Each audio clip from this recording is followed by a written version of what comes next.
If you use the internet on a daily basis, and chances are you do, you probably don't put much thought into cybersecurity.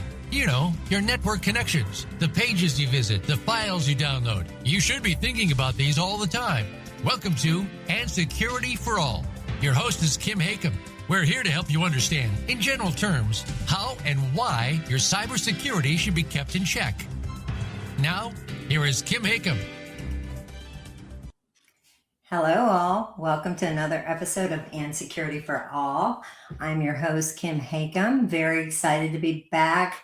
Haven't been here for a few weeks. We apologize for that. We had a lot of back-to-back events. As you all know, I am the CEO of FutureCon Events, and we travel all over North America with our cybersecurity events. And we're actually heading to the Windy City Thursday. We're going to be downtown. We'll have another packed event. So if any of you are out there, just check us out at futureconevents.com. Hope everyone's doing well. I'm excited about my guest today. He actually happens to be from the Chicago area. He has been a keynote speaker. He's been on our panels. He's been a big supporter of FutureCon for a long time. I have Ron Zochalski. He's the CTO and CISO at Lake County. And today we're going to talk about, you probably can guess it, AI, governance, ensuring technology serves people, not the other way around. So we're going to dive back into AI again, and I'm happy to do it with Ron. Ron, welcome to the show. Well, thank you very much for having me. It's been a while. Yes, this is an interesting topic. I was actually at a Gartner conference, and that's one of the biggest, hottest topics out there, obviously. It is. Yeah, it's that's all. I mean, it used to be zero trust. Now we're talking about AI, and they're kind of should really be going together. So, well, they definitely need to go together because they say, I guess the prediction right now is that Anthropic, in their infinite wisdom, they've decided that, because they pulled back on Mythos, that's another one. It's probably about 6 to 12 months before adversaries get their same capability. So yeah. It's something to worry about. Well, and that's a new word too, the mythos. So why don't you, that's kind of maybe a good place to start. But sure. Before we even go there, I just want to catch up with you. I missed you earlier this year. We had our Chicago event out in the suburbs. So I'm happy you're going to come support us this Thursday. But you've been with the government, since I've known you. It's 10 years. It's coming up to the 10-year mark. Yeah, we don't see that very much with the CISO staying in that role that long. No. Well, government, it takes a little while to get things rolling. So, I mean, government is more like a change. I'm a master of change agent, and I shouldn't really say that out loud, but government is really hard to change. They move at a very slow pace. But in this day and age, right now, the way it's going, I think it's probably one of the better things because you can kind of sit back and see what works and what doesn't. Well, yeah. I mean, when we talk about GRC, people aren't that excited about it at times, but it is it's the evil what is that saying? The evil that's necessary. Yes, it's a necessary evil, and you can't rely on insurance companies to run your security stack, so to speak. But unfortunately, it's just not enough resources and AI's just accelerated everything at a light speed. So it's just going to get worse. Shiny Hunters has been pretty busy, by the way. They just got into have you been to Madison Square Garden yet? My daughter lives in New York City, so I'm there, but I haven't actually been into. Well, you're lucky because they just cracked into all the facial recognition software and release. Oh my gosh! Yeah. So, and not only that, the background checks. They also went after they also had recorded information, people complaining about the facial recognition software. So now the biometric data is there. I mean, I was victim because I've been teaching it. Other thing I do is I teach at IU. I developed their cybersecurity minor at one of the satellite campuses. And I can tell you something, it's getting pretty scary. They cracked it. Now, last week of finals, I was victim to it. Myself and the 8,999 other universities or educational institutions, and I was a victim of it. So believe it or not, I blasted out of who was Shiny Hunters. They wouldn't let me release that information.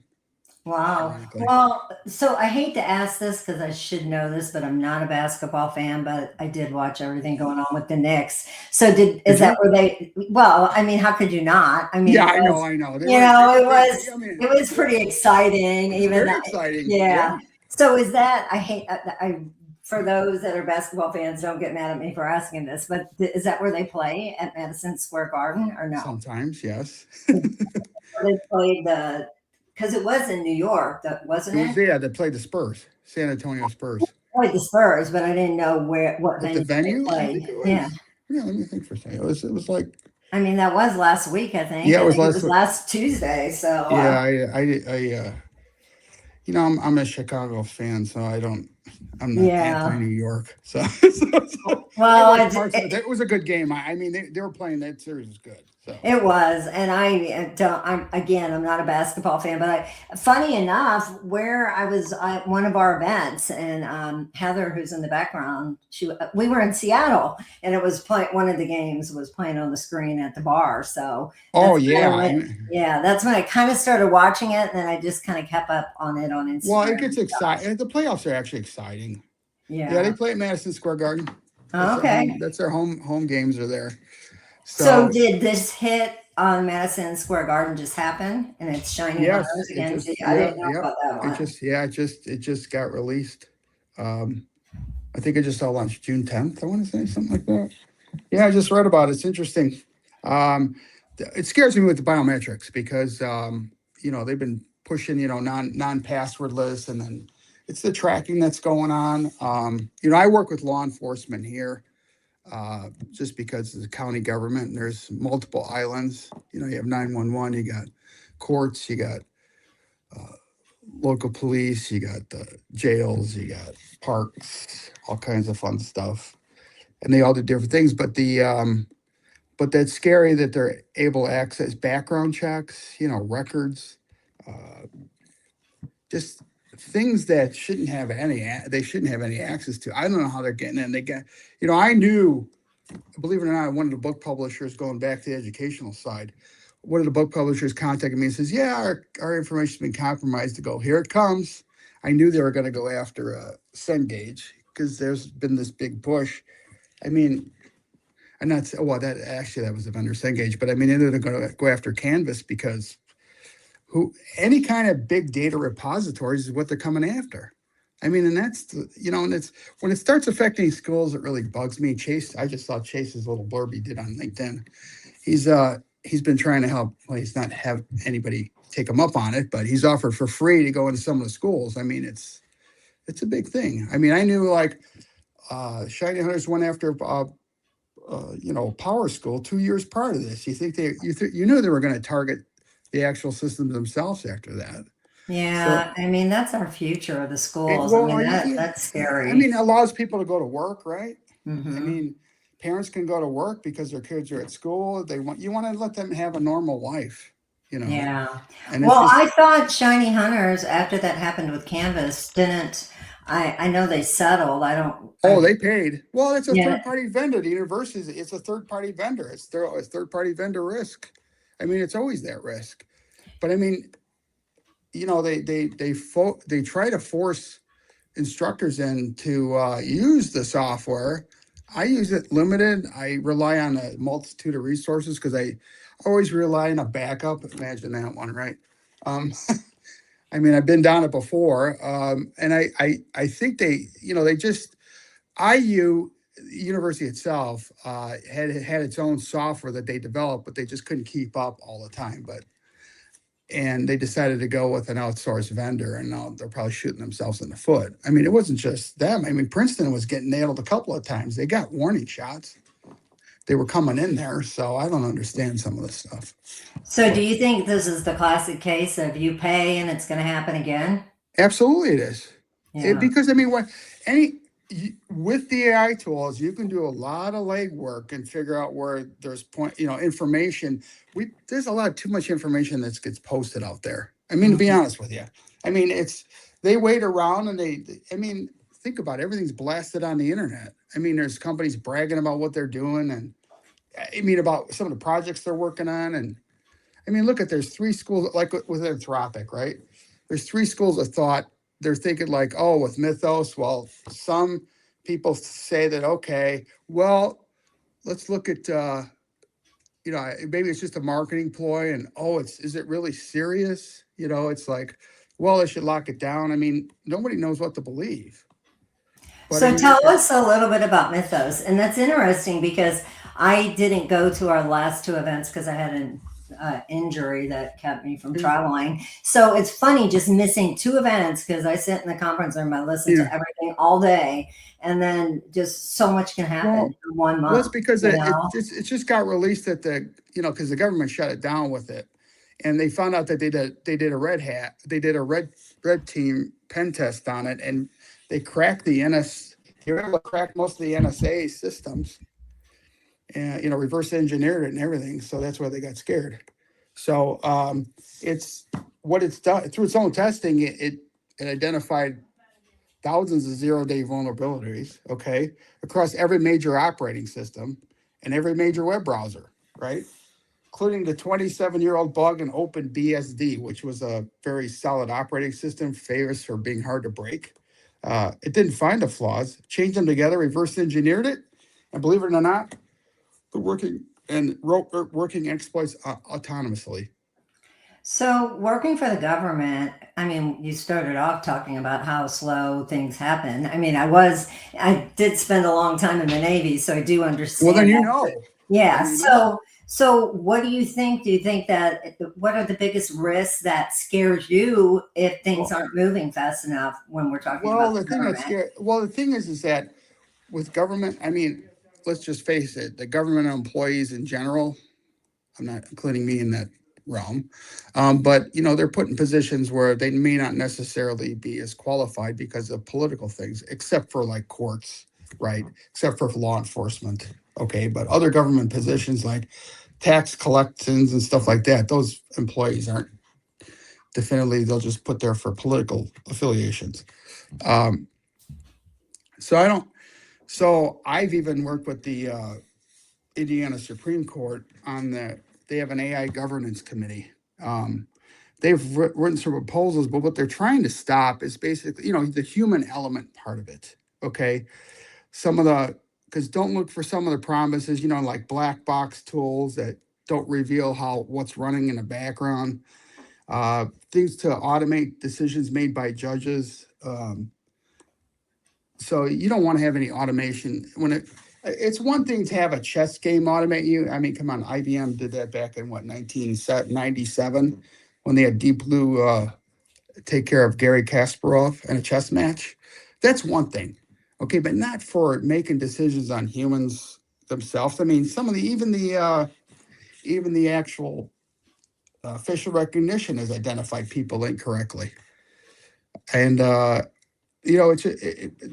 thing is you have to have audits set up because, I mean, there's been attorneys. I mean, there's been attorneys that have used it, but they haven't checked the references. I don't know. Did you ever get that text message with it looked like a court order? It said, pay your toll fines here. It said, I did. Mm-hmm. Yeah, because it had a cause number, just like a judicial order. And that was generated. It was through Marion County in Indiana. You do not believe how many calls they got asking if this was legit or not. Well, I got mine because I have a condo out in Utah, and I was getting some like speeding ticket ones, and I'm like, yeah, I never got a speeding ticket in Utah, and it was without losing my license. But we know we're in the industry, so it's not, it's our friends, it's our family, it's the people that it just seems legit. I mean, if it's tricking us, I mean, we think twice. But if it can trick us, it's definitely going to. Yeah, I mean, if I have not worked in this position, I don't usually go to court except for sometimes a speeding ticket. Right. But I mean, and that's a long time ago when I was young and dumber. But anyway, don't change yourself every time you say you haven't gotten a speeding ticket. I know. I'm going to jinx myself. I'm going right on the way home. Okay. Yeah. So that's what's going to happen to me. So. My kids managed to do it, but anyway. But no, it's like if you didn't see that, you're seeing some judge's name. I mean, but some attorneys have taken the information and because they used an older free version, because they don't want to pay it for nothing except charge you a lot of money.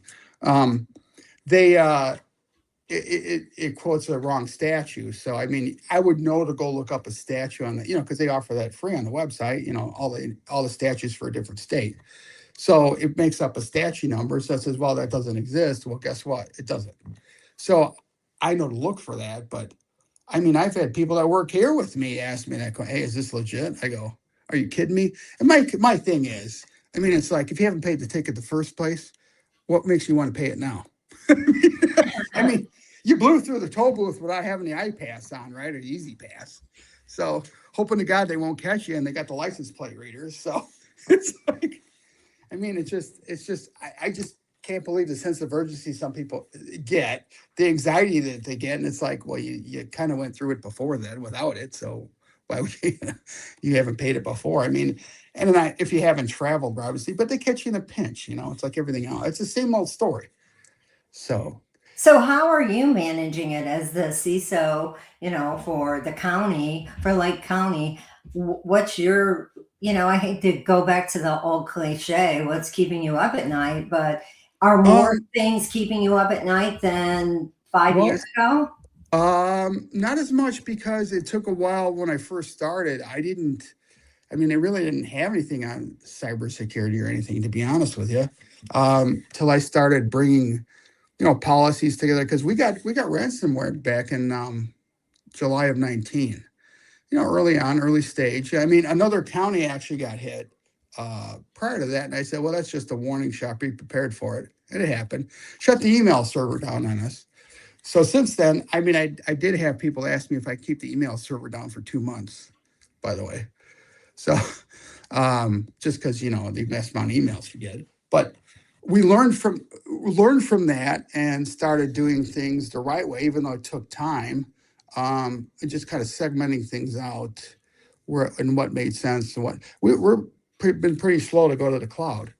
I mean, on certain things, we've done it with some things not.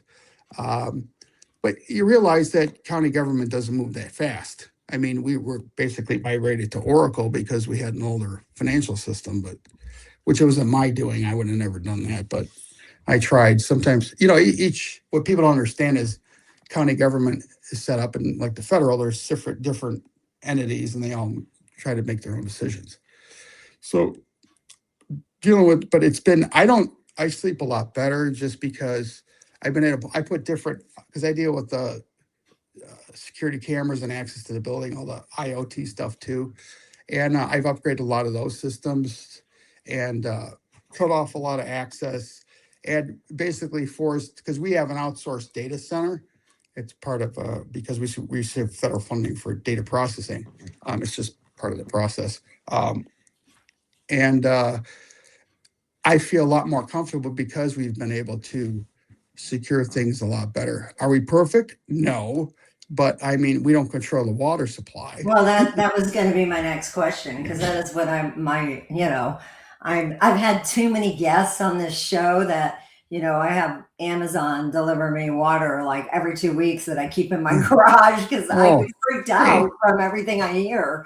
Of course. Well, I mean, but you got to look at some of the AI tools like Taco Bell, right? I mean, the person that actually ordered 18,000 glasses of water and bypassed made the system crash. People are going to do that stuff. Right. And that's what they're going to do. I mean, they're going to see what they can get away with. Well, why wouldn't you? Because you don't want to go through the AI chat tool. It's like, really? I get aggravated myself trying to even get through with the insurance company.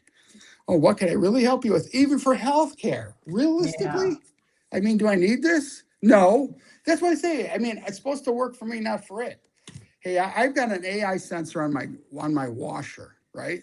I know it flashes AI, but do I have any idea what it's doing? Absolutely not. Yeah, I have one on my oven. Yeah, I have one on my oven. I don't know. Yeah, I have one on my oven and my fridge, and I have no idea. It's probably listening to what we like, and then that's Yeah. I mean, the dryer. Do you really want to be notified when I don't want to know one person who's ever listening if they get an alert on their phone when their dry is done, if they go immediately on any stuff to go forward.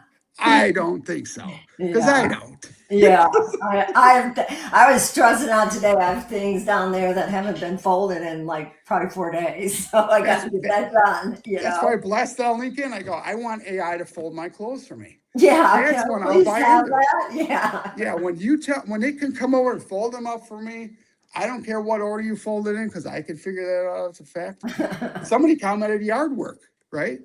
Somebody commented, they go, oh, of course I'd want to do my yard work, but I don't cut grass anymore. I got tired of that. But I mean, I could tell you, it's like, I don't know. I mean, this is all, and that, the other thing I'd want to bring up about as far as your home networks. I mean, look at all the devices people buy. Like I saw the digital picture frames. Just read about that. They put back doors into it so they can hack into your network and try to get an IP address based on a US IP. So that's your weakest point in the United States, is all those people with all their home networking gear, and they have no idea to update it and keep it going. Yeah, I actually unplugged mine because, again, another guest that told me, but you can just go look on your phone. And like if you have your Wi-Fi on your phone, it shows you how many devices are connected to your house. And there's a ton. I have so many. And there's it's just. It's like, why? Yeah. It's like, why? I mean, I need and the kids, I was in the wireless industry when I passed jobs, and I could tell you, I would get to plan whatever they gave me, and they go, oh, Dad, everybody's got unlimited data access. I go, well, sign on to their plan. I'm good with it. Because, I mean, what do you need it for? You don't know what you're looking at. I mean, that's a whole nother conversation about social media. But that is a whole nother conversation. But I mean, I was late to the game, believe it or not, and I thought as far as deepfakes go, as far as like audio, because the courts, they have they create an audio transcript, and then if you want to get a transcript of the proceeding, you have to contact the court reporter, and they take it and convert it to a document, and they certify that that's what was said in the courtroom. So they decided, in the infinite wisdom, they says, well, for indigents, those people that can't afford it, give them the audio. I go, who was not thinking on that one? So I pushed back really hard. They said, oh, you were late because we had how they do it in government. They have an open forum and you could do this. And I said, hey, look, this doesn't make any sense. I said, did you ever hear of this? So all I did was get shuffled around, and then they finally put it in. They put it up to the judge's discretion to actually say, okay, well, you make the decision. They typically don't allow that because, as you know, what it takes 3 seconds to 30 seconds to modify an audio clip and get the voice down. So look at the judge said this. I mean, I'll do the Steve Jobs quote. I mean, a lot of attorneys are lazy. That's why they try to present evidence in court. Just to give me an example. But I mean, the Steve Jobs goes, who's the best software developer? The lazy one, because they'll figure out the easiest way to get something done.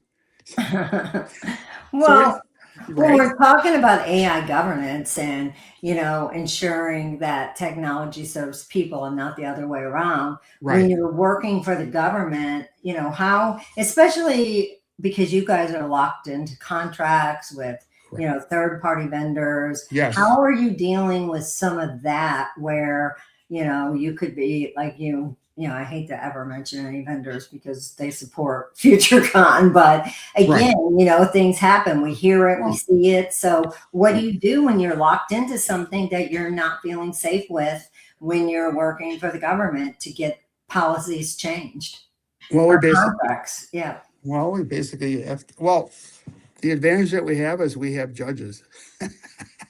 So we can actually go in there and revisit the contracts, which you've had to do in the past. Okay. And just say, this doesn't make any sense. And so were they going to actually take it back to court in one of our courtrooms? Okay. Have fun with that one. Yeah. Well, how long is that all going to take? It takes forever, because by the time you get a court date, by the time you litigate it, pay for a lot of attorneys. Right. And then if it goes by, you could do by bench trial or by jury trial, which means a bench trial means that the judge decides, or they do it by jury trial, which the jury decides, right? But see, a lot of people now are using like AI tools to create their own documentation. So for electronic filings, and the judges are actually hating it because the information isn't 100% correct. Okay. So they're thinking they're saving money, but they just don't know how to use the tools. And that's the whole thing. I mean, everything's moving so fast, people just don't understand how to use these tools. And I know I'm tracking back the AI track, but it's look at the tokens. I mean, some big companies that actually gotten in and spent, their whole budget in the first quarter, with the AI tokens. I mean, I find it interesting that this stuff is going to become way more expensive, and it's going to become a lot harder. It's just, but I mean, going back to the security side, it's a lot of security professionals like myself have to rethink everything because data is the main driver with AI, and if the stuff isn't protected, then we're done. So what is your, with your team and what's your advice to other security teams, especially, in the government and the different municipalities that are making their own decisions and they don't have budgets? And just be careful. You take some of the courses that are available online, like with Anthropic. They offer their own training. Okay, don't pay for training everywhere. Go right to the source, learn what it does, what it can't do, how to optimize if you have to pay for it. I mean, because they don't realize that you can blow through a lot of money, just trying to use the tool. $1,500 for something that doesn't even work. Sometimes it doesn't scale. Just be cautious. Make sure you have policies in place. I would say use AI to generate your options, analyze your trade-offs, identify any kind of risk, summarize information, maybe challenge your assumptions, but don't reserve final decisions for yourself, like finances, investments, contracts, hiring decisions, health decisions, we won't go down personal relationships. That's a whole nother story. But I think it's important that you evaluate what you want to get out of it, and you can't believe everything that you're getting. I mean, I don't have a security stack of 45 to 83 security tools.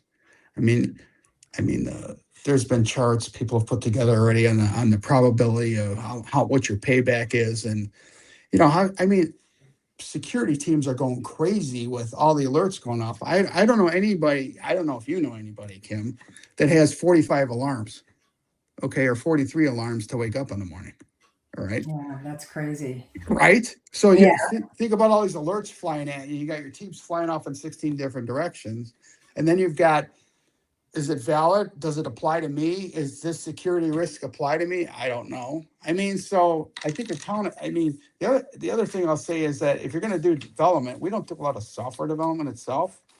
But there should be some accountability. The developer should be responsible for design flaws and safety failures. Okay. Then you got the deployers, the people for improper use or adequate oversight. If you deploy the application, you got to be responsible for it. A lot of big companies may manage maybe 2,000 applications or less, or 500 applications, but can the IT teams handle another 2,000? I don't think so. So if you're looking at a small municipality or something, what do you really need to do with it? And then, of course, users for what are you going to do with when you get the output? So you have to rethink through a lot of things. So it becomes, yes, I would call AI a capacity amplifier rather than a decision replacement tool.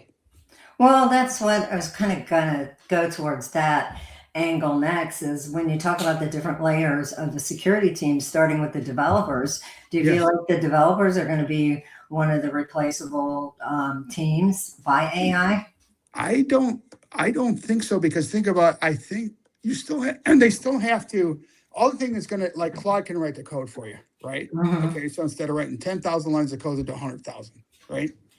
So I think they'll be forced to use a tool, but how many times that they've had to rush software out, okay, before it's time, right? I mean, look at I'll use the Taco Bell story. They rolled out an AI tool before they bench tested it.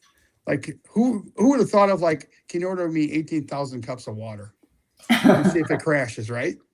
Okay, if you'd have taken a little bit of time to do that, because any kind of software is like that, it's buggy.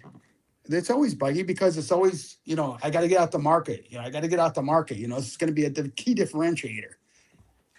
No, I think it's going to actually force the developers to actually test it.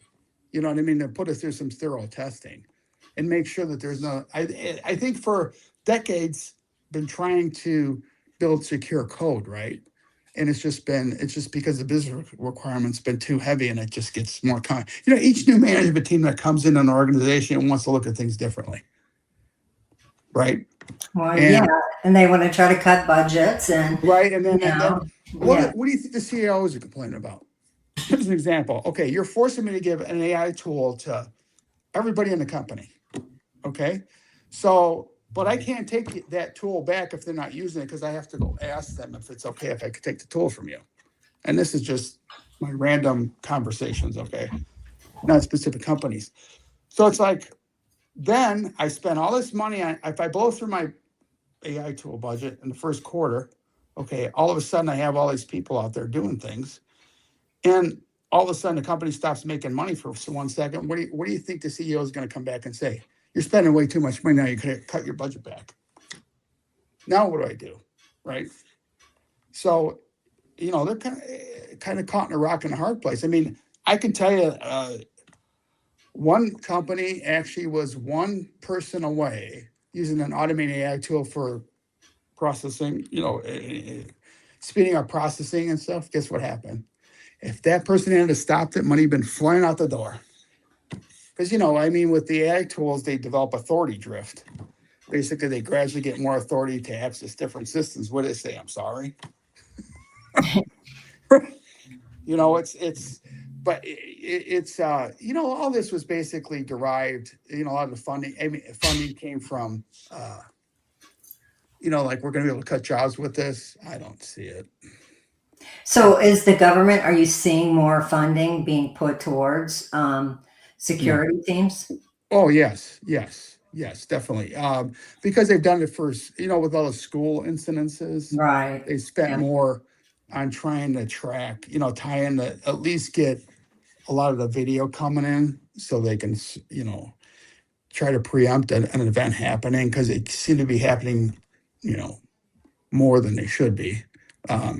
And it's just that there's not a lot. I mean, think about it. I mean, if you're monitoring a school, I mean, your eyes get tired. I mean, you overlook things. I mean, I could walk in and go look at the security system I set up, and I can pick off things immediately, but I'm not watching it every day.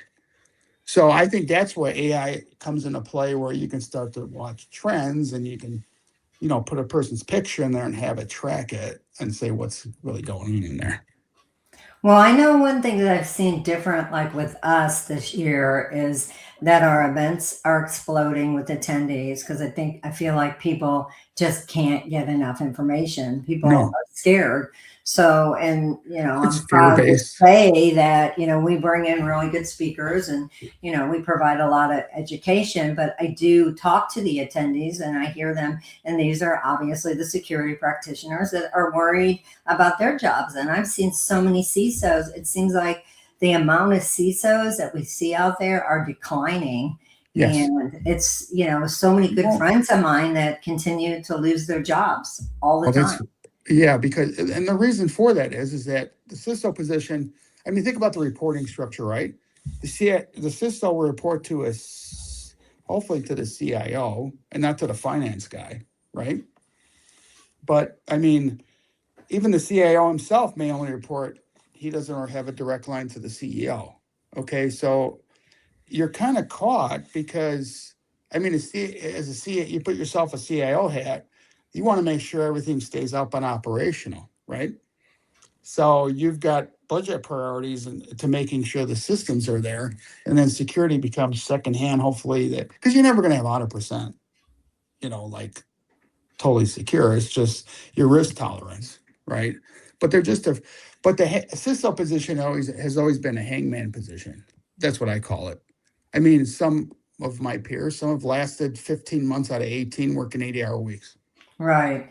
And so do you think there's even enough time to become, to have your security policies or whatever you have in place to be reactive instead of defensive? Yeah, but, well, your problem goes back to security stack, you know, based on Gartner and IBM and others saying that you have 45 to 83 security tools in your stack, right? So you're coming into the game, based on the decisions that were made prior to you. So how do you do that? I mean, you can't do that change takes, it's just change itself. It takes a long time to really get acclimated as far as what's going on.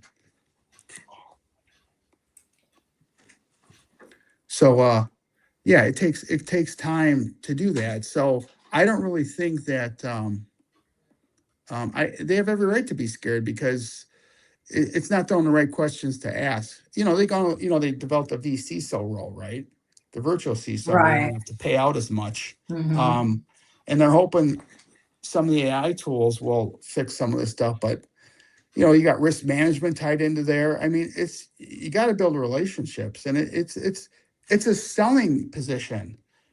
I mean, they're saying CEOs really accept, cybersecurity as a number one priority, but they may say that, but is it really true? No. Not until something happens. No, it's like working for government here. I can tell you right now, I'm exposed to it. It's like, until they had that crisis in 2019, do you think they really thought about anything? Nope. I warned them. I says, I'm telling you right now, it's a shot coming over the bow. It's coming. So did things change after that? Yes. So they took you they got serious. Yeah. Right in the nick of time of COVID, I guess. That's right in the nick of time, right? Yeah. No, it's true, but it's very reactionary. I mean, I've been on other panels for stuff, and you try to be there's no such thing as predictive. It's just reactive. Everything's reactive. Let's just do it. I mean, and the thing is, Kim, to be honest, I can't believe how much effort has been put behind a brand new shiny new tool like AI. Okay, and you've got an existing problem with your systems being secure. So, and you've lost a lot of money doing that. I mean, how many times is this going to happen? I mean, I just don't get it. I mean, I don't know. It just doesn't make any sense to me. It's like, let's get something new that's unproven yet. I know it's going to, and it's going to change the universe. Yes, it will, but it needs to be in a contained environment, and it's taken time. So they're working hand in hand. But I mean, CISO role, it's tough. You got to be in a CIO, CTO role and understand how the security works. I mean, I'm one of the few hybrids, I guess, if you want to call that. I'm not hybrid as far as working environment, by the way, because I work with government, but hybrid as far as like understanding how the systems work and condition in addition to the security issues you have to worry about. It still comes down to developers. They've been trying to do this for decades. Well, and there's some really amazing developers out there, and we have 5 minutes left of the show. Let's flip the coin and talk about some of the positive things, because this kind of got a little gloom and doom, and there's a lot of great things happening out there. So tell us some of the good things you're seeing.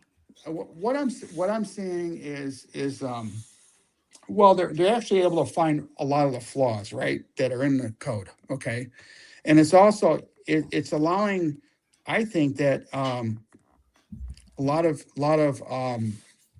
information that's able, instead of trying to learn a software tool to understand how your business is operating, I think a lot of AI tools are doing a good job of putting together, basically making things run more efficient.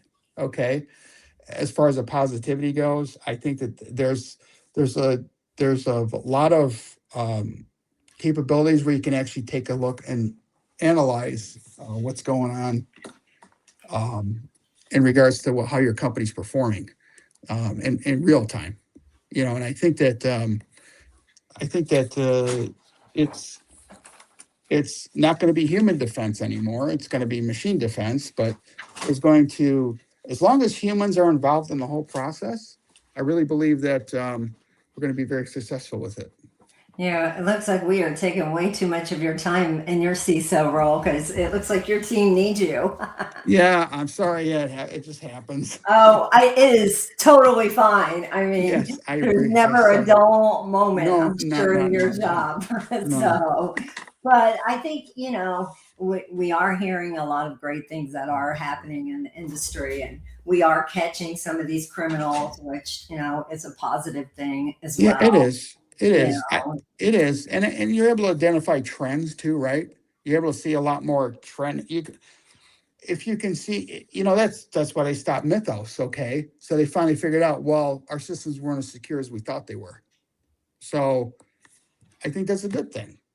And we have some great, and I've been so fortunate to meet so many people all over the country that are doing great things for the industry, that are doing it with very little pay. It's just their passion to, It's your passion. to make I sure. volunteered it with seniors and stuff. I do it all the time, just trying to get them, hey, don't answer that phone call, and here's what they're looking for, and yes.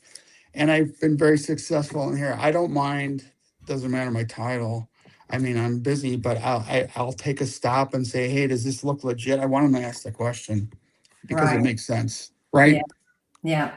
Well, I appreciate everything you do. I appreciate how much you've supported FutureCon. You've been, a big supporter of ours for, I don't even think I knew back in 2000. I think I met you during COVID when you started on our virtual events, but I didn't know you had all that stress behind you of just being ransom. So you come off as a positive, great role model in the industry. Well, we appreciate you. Thank you. It's good. Yeah. So thank you for all your hard work. Looking forward to seeing you at our Chicago event on Thursday. We'll go ahead and wrap up. Anyone, if you have any questions for Ron Zochalski, he is the CISO CTO over at Lake County. I'm sure you can find him on LinkedIn. Probably good luck getting a hold of him because I'm sure his hands are full every day. But if you see him at a conference or out, he's always there talking to the people in the industry. So thanks, Ron, for You're welcome. I won't make you laugh, by the way, because I got some funny stories. But anyway. Yeah, I wish we had more time. I told you the 45 minutes would go fast. So. I know. Yeah. Well, thank you, Ron. And thanks for all you're doing in the industry. And we'll see you on Thursday. And thank you, everyone else that tuned in today. Thanks again. We'll be here. Well, we won't be here next week because we're going to celebrate July 4th. It's a big year this year. So everyone stay safe, stay secure, have a great weekend. And for all of you that are going to be in Chicago, we'll see you there. And thanks, everyone. Have a great day.